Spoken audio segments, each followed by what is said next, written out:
I'm Paczynski from the Round Lake Park District and Prairie Grass Nature Museum, and today I'd like to teach you about buckthorn and why you should remove it. Buckthorn is like a bully of the natural areas.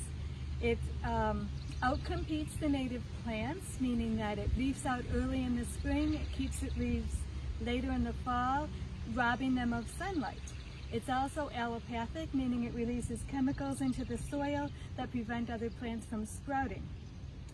I read a statistic that of all the green in Lake County, about 60% of it is actually buckthorn. And this is what a buckthorn-ridden woods looks like. It's not very attractive and it's harmful to insects, birds, small mammals, and the native plants that should be living in these areas. There are basic ways to control any invasive species. The first control would be prevention, meaning make sure that you don't leave bare soil and that you have healthy plants growing that won't allow the seeds to sprout. The second way is physical removal, which would mean just digging up or pulling the plants, including the roots, and that will keep them from coming back. Some plants have biological controls, meaning there's an insect or an animal that eats that plant and can keep it from coming back. And the final choice would be to use chemicals to eradicate an invasive species. First, identification. So this is the buckthorn leaf. It's dark green, very glossy with deep veins. Sometimes it's like this, sometimes it's like this. Both buckthorn, all easy to pull. On small ones, you can just pull them, pull them up by the roots and just shake the dirt up. That will keep this plant from re-sprouting.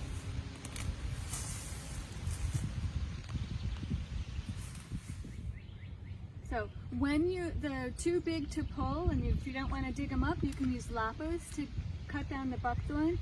But if you do that, you need to use a chemical to prevent the stumps from re-sprouting. I like this Tordon chemical. There are many varieties of a stump and vine killer. Any of these would work for you. To cut it, all you have to do is take your loppers, identify your tree or shrub, cut it off close to,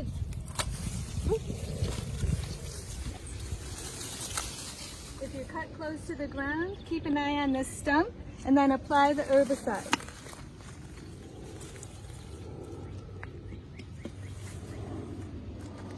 And that will keep it from re-sprouting. If you cut buckthorn and don't apply the herbicide, it will re-sprout with many sucker branches and it's even harder to remove.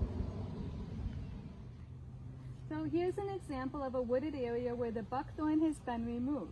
You can see through to the other trees. There's a wide variety of different plants, and the variety of plants helps a variety of insects, birds, and small animals much better than a buckthorn-ridden forest that's more like a barren ground underneath.